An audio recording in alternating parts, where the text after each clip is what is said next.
Hello dear students, welcome back. Today's lesson we will continue with relative clause examples. It's an important topic in English grammar also. It's a complicated subject for many students, so we will continue with more examples with relative clause. Quick reminder, what were our relative clause pronouns?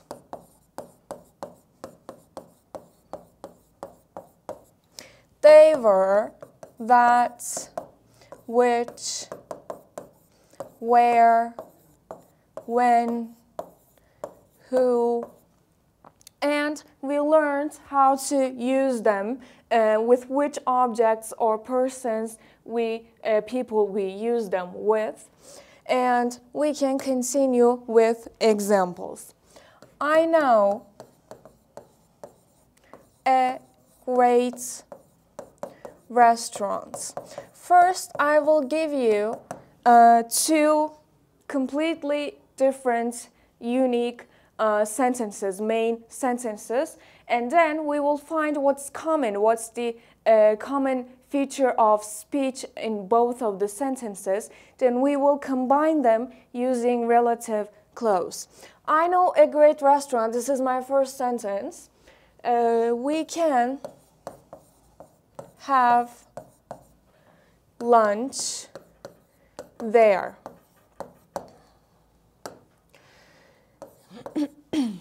What is common in these two sentences is great restaurants. Why? Because in the second sentence, I see we can have lunch there. This word there refers to the restaurant. So the common feature of speech is the restaurant we're talking about in this example. And we said that there's only actually two ways, but if I want to use the pronoun where, there's only one way of doing it. We also talked about while we're doing who, which sentences when we're doing relative clause, we said that which one we want to focus on, draw attention on, we can change it, the places, the order of the sentences. But when we're using the pronouns when and where while we're making relative clause sentences, we cannot change the place, or else it cannot be used with when or where. You may remember it, but let's remind ourselves. So I will start writing my example. I know a great restaurant. We also said that the pronoun comes right after what I'm defining, what I'm talking about, what is the common thing. So right after that, my relative pronoun, great restaurant, where we can have lunch.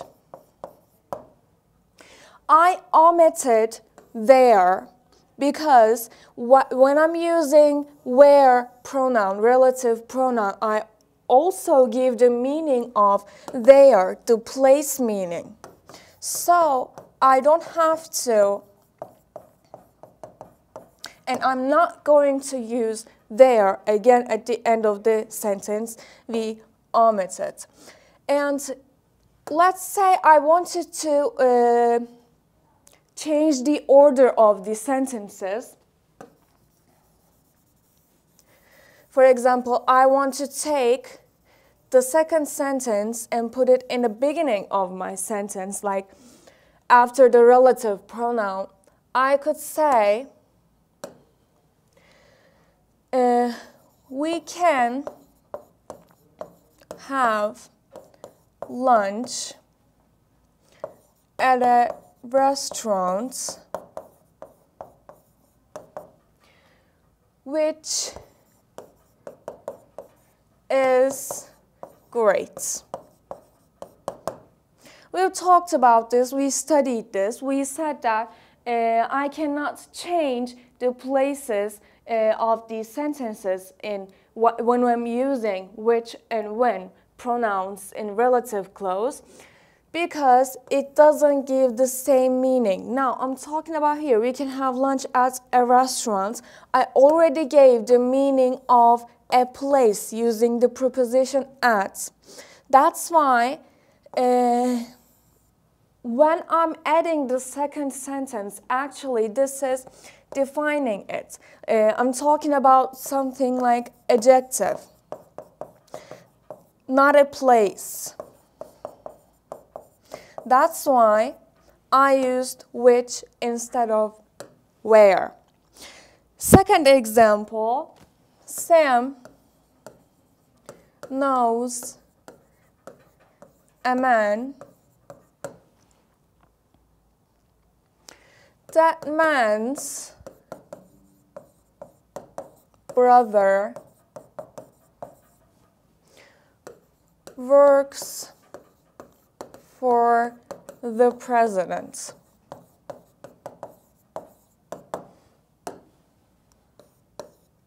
Now, the common feature of speech, the common thing in both of these sentences are a man. I'm talking about the same man in both of these sentences. In the first sentence, a man, and in the second sentence, that man's brother. It's the same man. And we have a possession situation in here.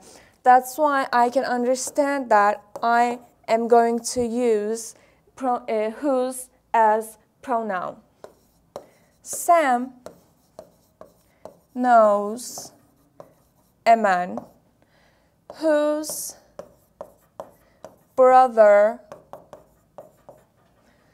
works for the president.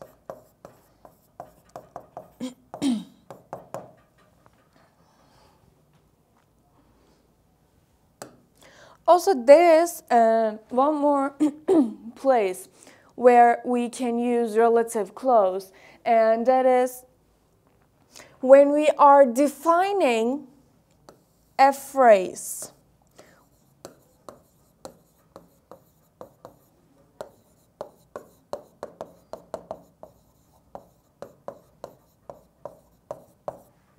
Not a sentence. Now, in this rule, in this place, in this usage, we actually don't have two sentences.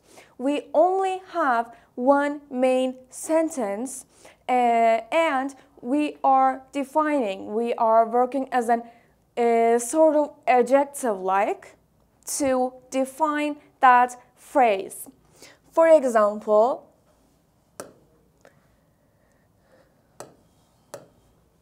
students who are late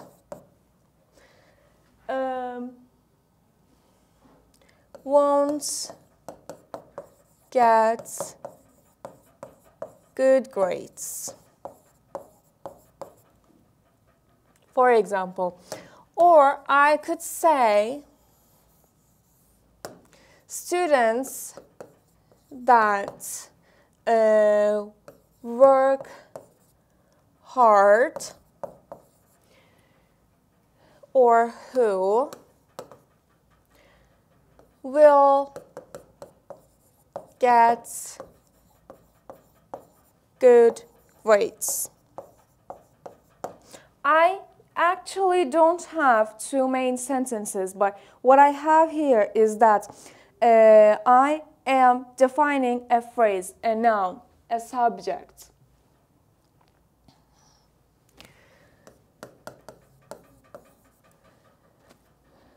Food is imported from other countries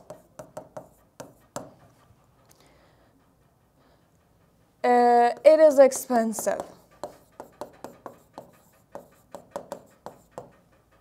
The common thing in these sentences is food.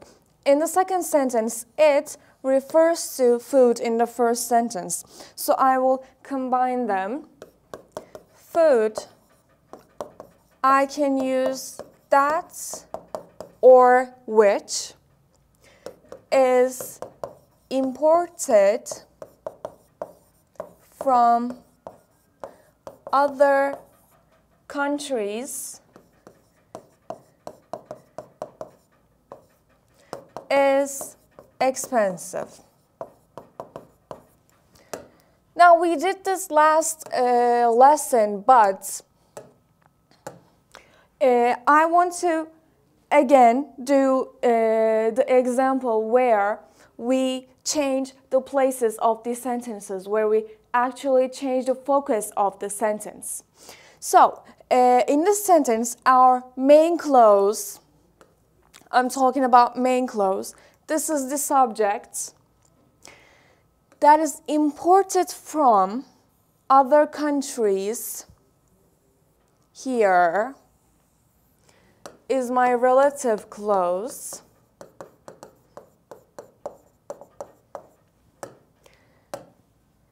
Is expensive. In here, I am continuing with my actual main clause. This is the main verb.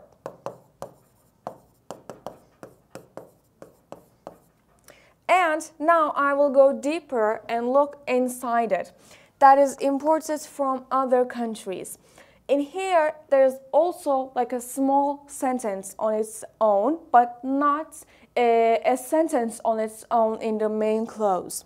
That is imported from other countries. It has his own verb in here. This is a passive sentence, passive voice sentence. We have seen it. And where is the focus on this sentence? That food is being expensive is the main focus on this sentence. And this is just like an extra information or like extra defining the food we're talking about. If I did it the otherwise, let's do it. Food that is expensive is imported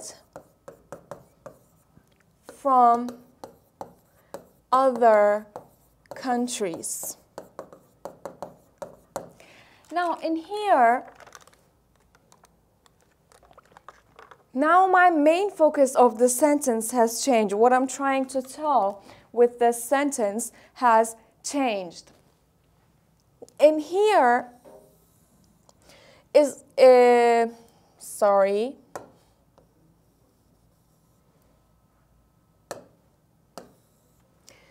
Food that is expensive. Now this is extra information, and the food being imported from other countries now is my main clause and focus of the sentence.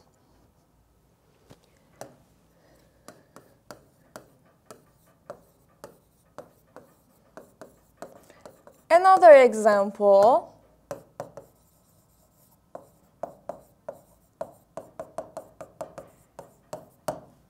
You baked cookies, they are delicious. The common thing in these both sentences is cookies. In the second sentence, there is they. It refers to cookies in the first sentence. You baked cookies that are delicious. If I wanted to do the otherwise, cookies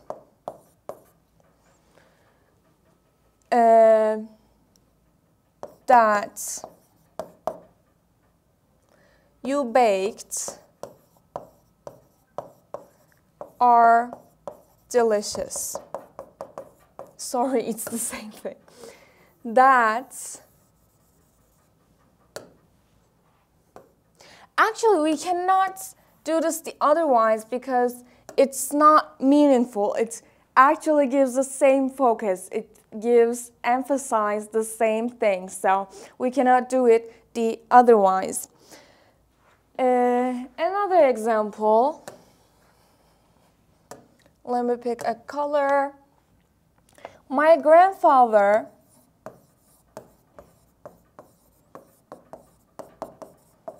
remembers a time.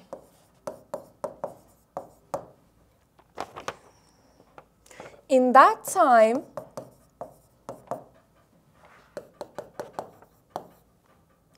there was no television.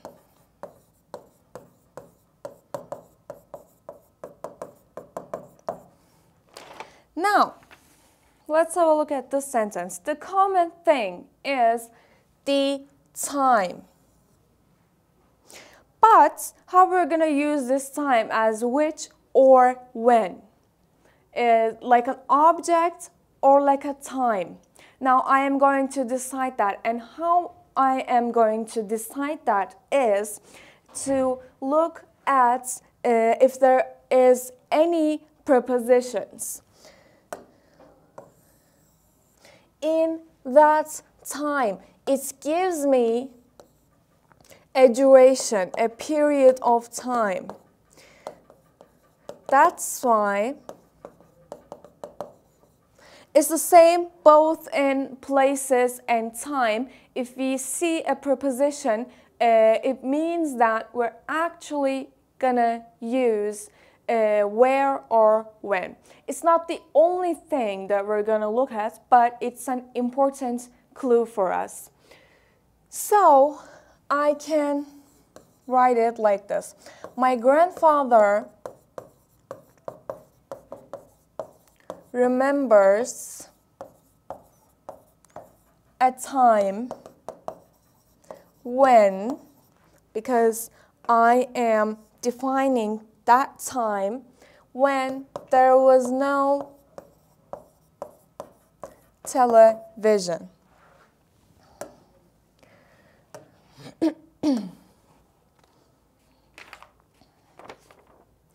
I visited my uncle. He lives in Chicago. The same thing in these sentences is my uncle. We're talking about my uncle in both of these sentences. So I will combine these two sentences using relative pronoun who. I can say I visited my uncle who lives in Chicago, or I can say my uncle who, or he lives in Chicago, who is my uncle. Or I can do it like this.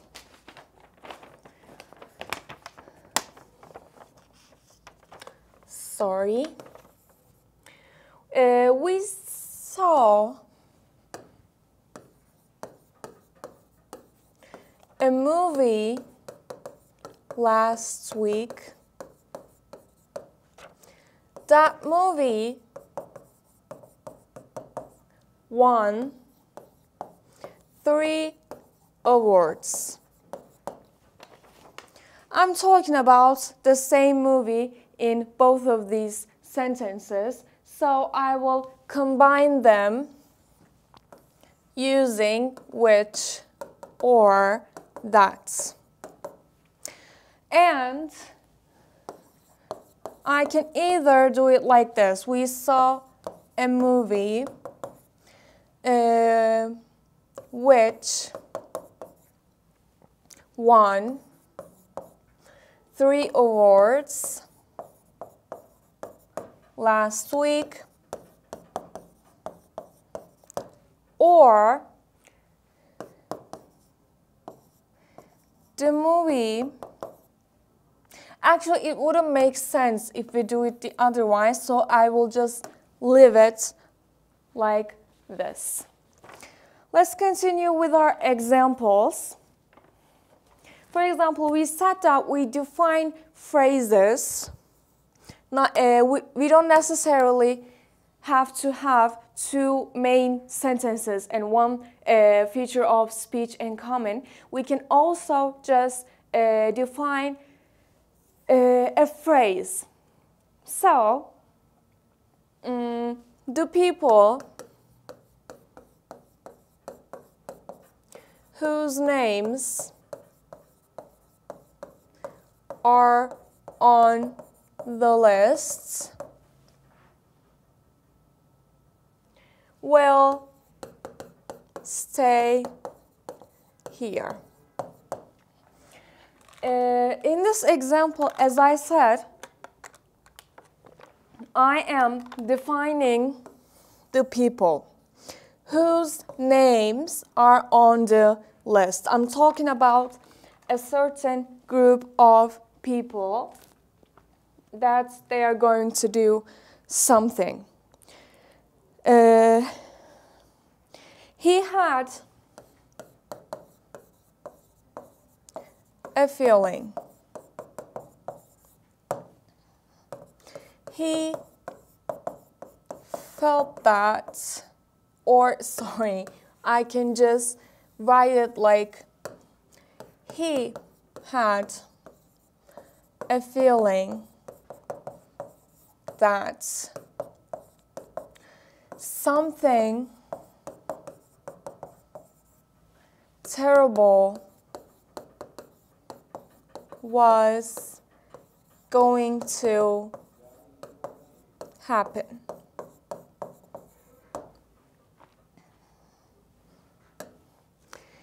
He had a feeling. Actually, this is my main clause.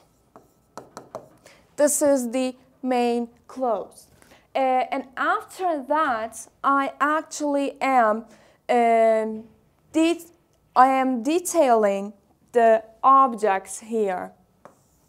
That is the object, and here I am giving information about that feeling, about the object.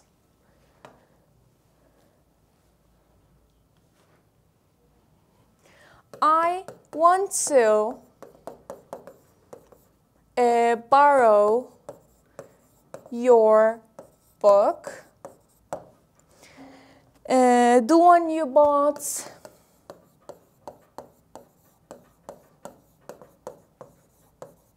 last month. So how I'm going to do this? I want to borrow the book that you bought last month.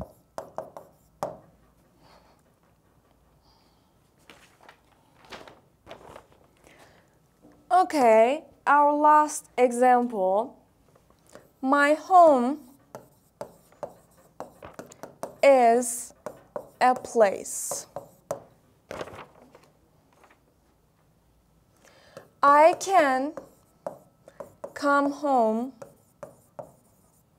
and relax after work at home. Actually, this is unnecessary.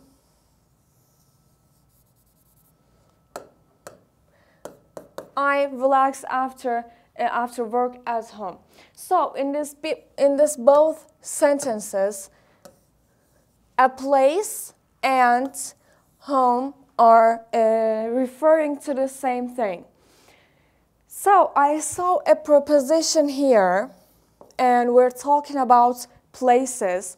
So I can say that I'm not going to use which or that. Instead, I will be using my relative pronoun where. How I am going to do it is, my home is a place where I relax after work. Now, again, as we said, I omit the preposition and, again, the place that it indicates the same thing we're talking about. So I omit that. Actually, that's it for relative clause, but if we want to make a quick review about it, we have all done the examples, the rules, all the things, but like a quick review. Why we use relative clause, again, one more time. We said that if we have two sentences and one feature of speech is in common in both of them, we don't necessarily need to use and take more time to build those two sentences. So actually we shorten them and take that one common feature of speech into one main sentence and define it with the other sentence that is also talking about it. So its first usage is obviously shorten sentences that have one common feature of speech.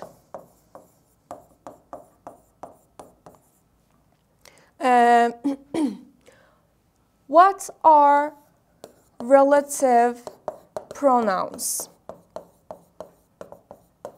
We said that we have that, which, who, we indicate people, where, placed, when, we indicate time with it. So, we said that don't forget to use our relative pronoun right after what you are defining, right after what you're using it instead of. Right after your common feature of speech. And we also said that if you see preposition used with places or time, in that time, or like I come home at 7 o'clock, if you see that preposition used with places, time, etc., you are going to use when or where. It's a clue for you. It's not the only thing, but it's the biggest clue you can have in order to understand if you're going to use which or you're going to use when or where. Because most of the people, if they see a word that is like hotel or like beach, a place, but even if it's not used as a place in that sentence, it reminds them that it must be used as a place, so I'm going to do it like where. But no, sometimes we use those place names to just use as an object to define them to or make the subject of our sentence. So when you see a time or a place, don't jump into the conclusion that they are when or where necessarily. Look at all the clues. Look at if there is any preposition. Don't forget that. Also, we said that right after what you're using with. And don't forget also to omit the preposition.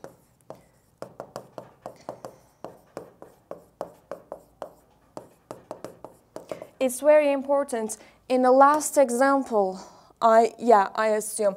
In here, for example, I omitted, reducted the preposition, also the place. And for example, in here, I'm talking about the same thing in these two sentences, one common feature of speech. So I only say it once, I only mention it once. And the other time I omit it. The one you bought last month and your book, they are the same thing, but I only mentioned it once. So don't forget to omit the unnecessary verbs, the prepositions, because we already give that meaning, actually. So, what else we said? And I think that's it for relative clause. And now we will be continuing with future tenses, future simple, future continuous, future perfect. We will take a break and then we will continue. Okay, now we will continue, as we said, future simple. Actually, future tense, and we will examine all of them. But starting with future simple.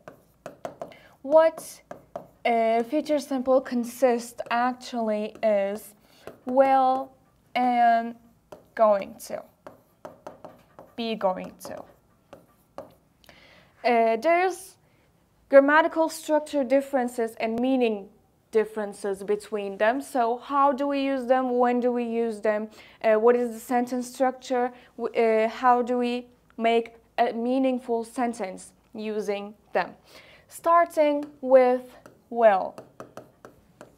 When we are using will, we're talking about an action that will happen in the future, but like more of a spontaneous, not planned.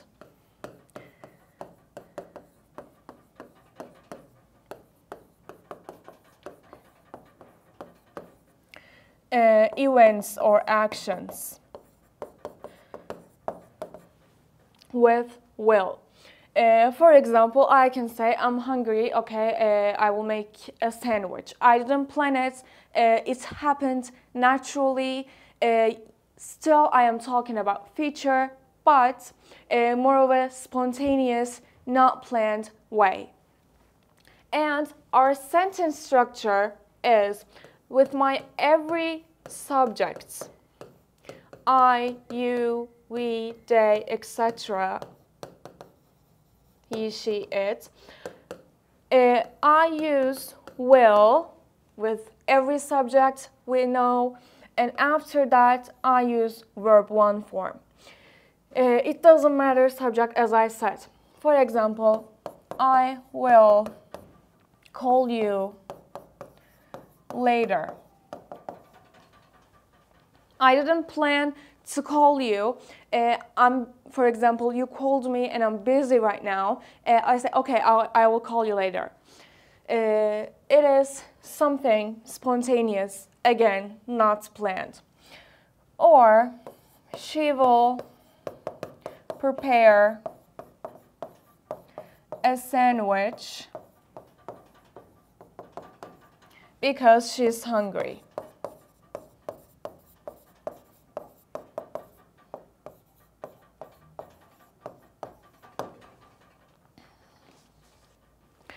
And we can also use will when we're making guesses, but not strong guesses, not we have clue or proof.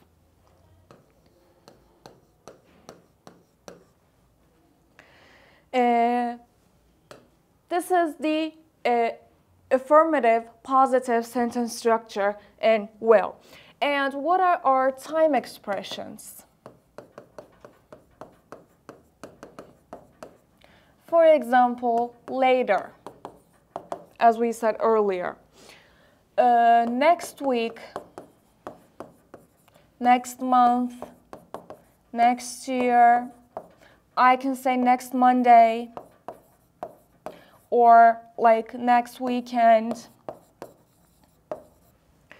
I can say first, then.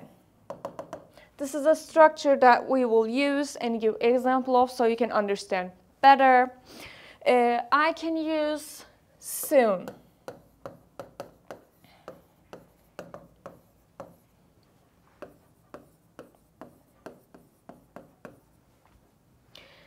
For example, first, I will finish my dinner. Then I will do homework. In this sentence, there is a timeline actually. I can say this is now. First, I will finish my dinner. This is the first action that will happen in future. And then I will do the homework. And this one will happen last than the first action. I will call you when I get home.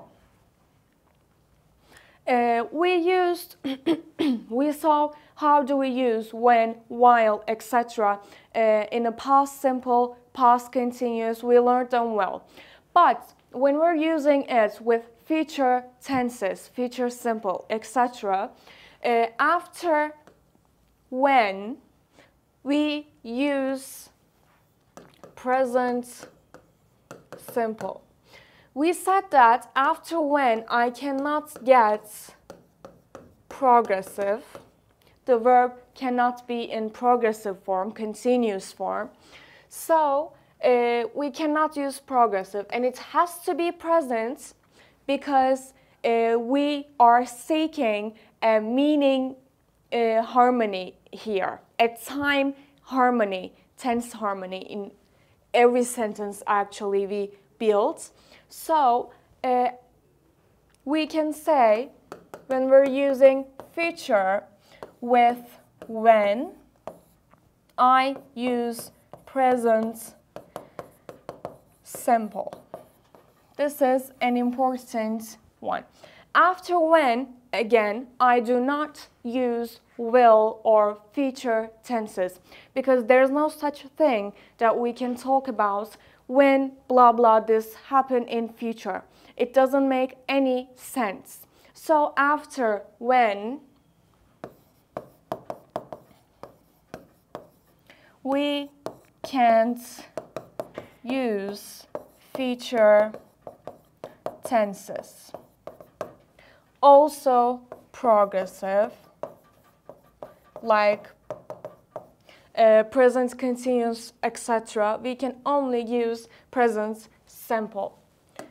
And how do we make negative sentences using will in the future? I turn will into will not, which is for short won't. And it applies to all of the subjects we have. And then again, verb 1. For example, I won't invite her next time. This happened once.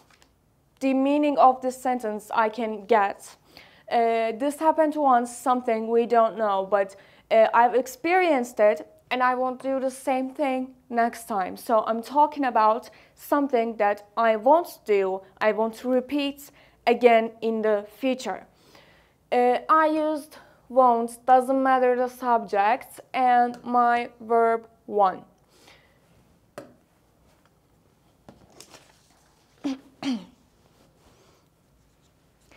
It will be a tiring day. And here, actually, we are making guess. We don't know for sure.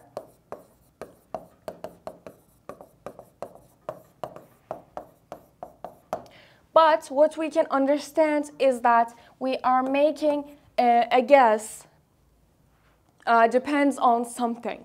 That is not strong, that is not a proof, but we can assume or guess or foresee that it's going to be a tiring day.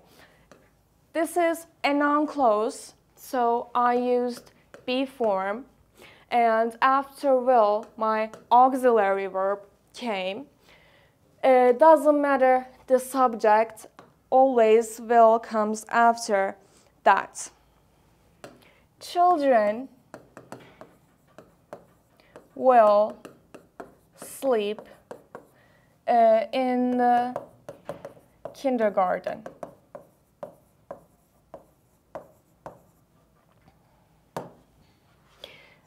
This may sound like a plan, but no one can plan their sleeping schedule. So we are again assuming, guessing that such thing will happen. So that's why I used will.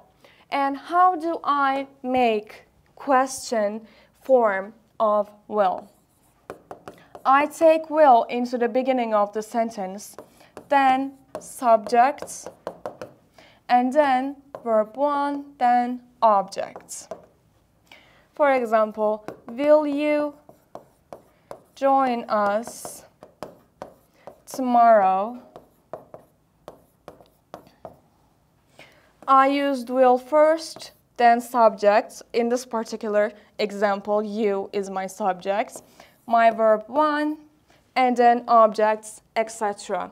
And how I am going to answer? I can say yes or no in short way or long way. Yes, I will, I can say for short. Or yes, I will, if I continue from here. Yes, I will join you tomorrow. And for negative answer, I can say no, I won't. And if I continue from here, no, I won't join you tomorrow, it will be a long answer.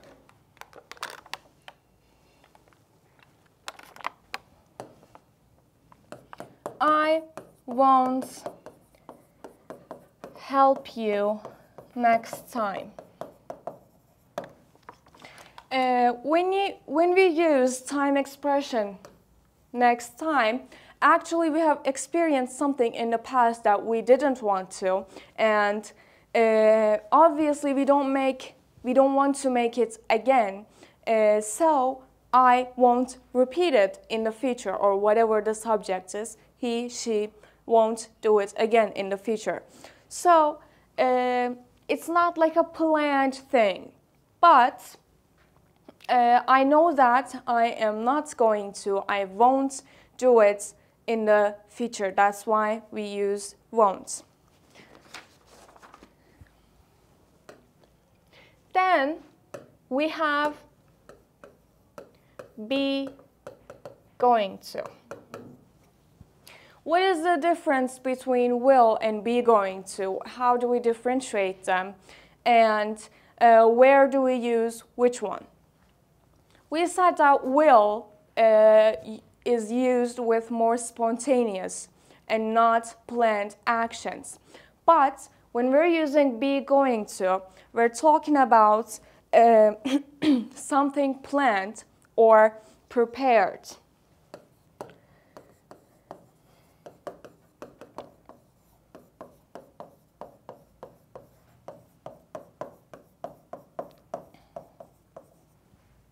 Or we can talk about something that will certainly happen.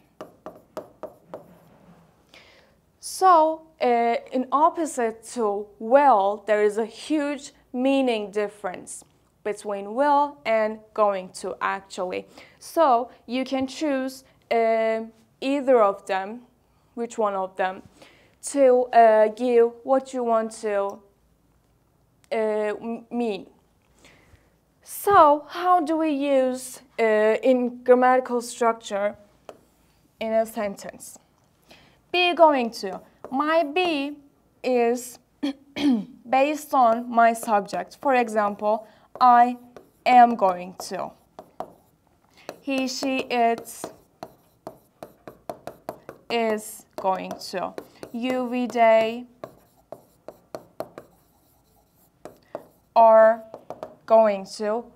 And after that, after to, subject, be form to every subject.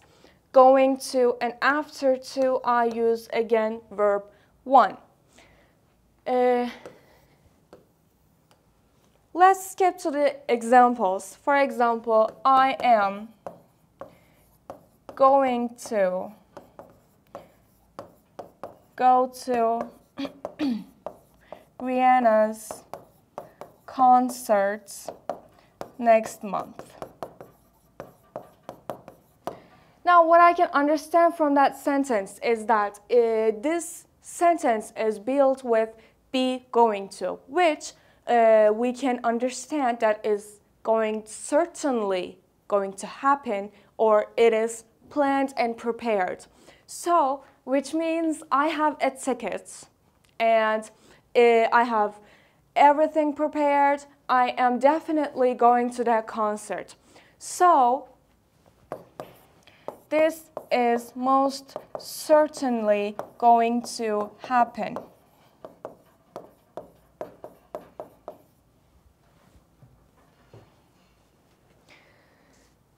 I can say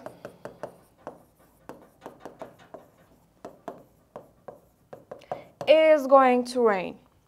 For example, I see dark clouds all over the sky, and it's winter. It can be winter or autumn, whatever. And the forecast says that it is going to rain. We have proof. We have visual and informational proof that it is going to rain. So it is something certain.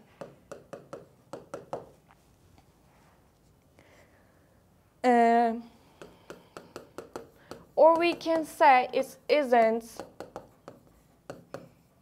going to snow. It can be a summer day. It can be spring. It is like 30 degrees outside.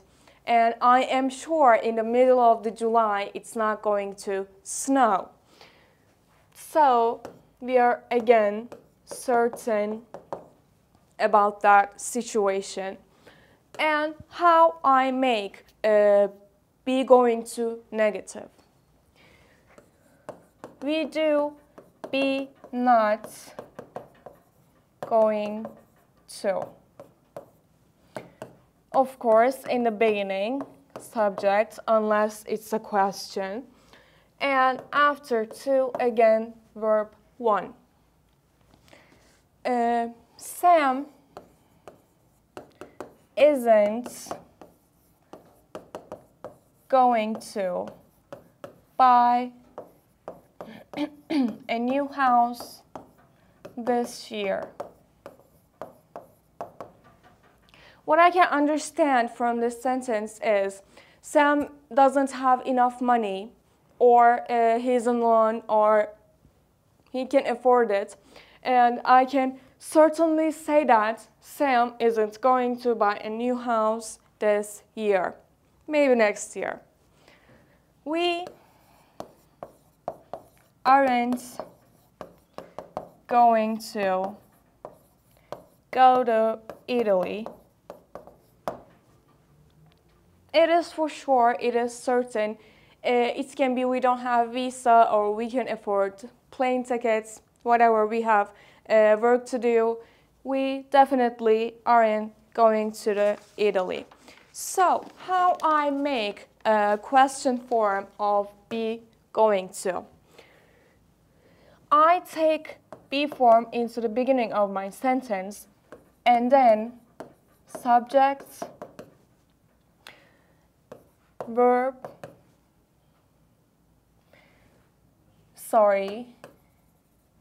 and here going to then verb ing. This is the question form. Are you going to spend summer here? I'm asking a question. I can answer in two ways, yes or no. Yes, I am. Short, positive answer. And if I continue, yes, I am going to spend summer here. Long, positive answer. No, I'm not. Short, negative answer. And if I continue from here, no, I'm not going to spend summer here. Long, negative answer. Now, our last topic, or we shall not pass to another topic and rather give more examples, differentiating will and going to. I am going to graduate from college in July. If I make this sentence using going to, this is for certain. But if I did the same sentence, if I created the same sentence using will, it wouldn't mean the same thing. In this one, I am sure I've got all the good grades, I've passed all my lessons, and I am graduating. But in the second one, it is not for sure. I also may not be able to graduate this July. There's one more way to say it for sure. I am graduating from college in July. So, if you remember it from present continuous or present progressive, we said that we also use present progressive other than using it in the present tense, a long action tense. We also use it for talking about actions that will certainly take place in future. Now, there you can see, I'm graduating from college in July. Certain, not certain.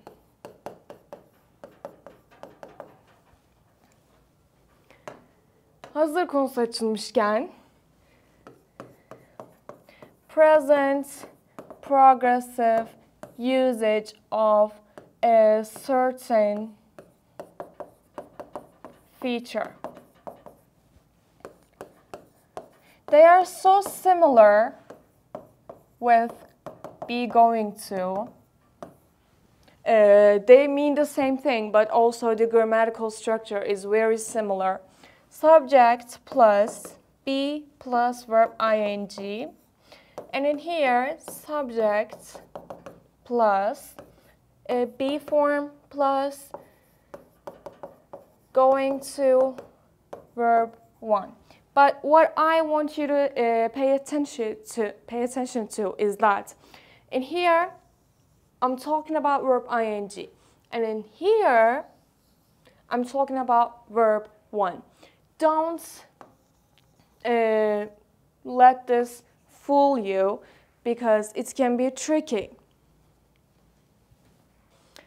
Okay, that's it for today, guys. I hope you enjoyed and understood our lesson. Make sure you study well and don't forget to repeat a lot what we have learned also in the past. Take care of yourselves. See you on the next lesson.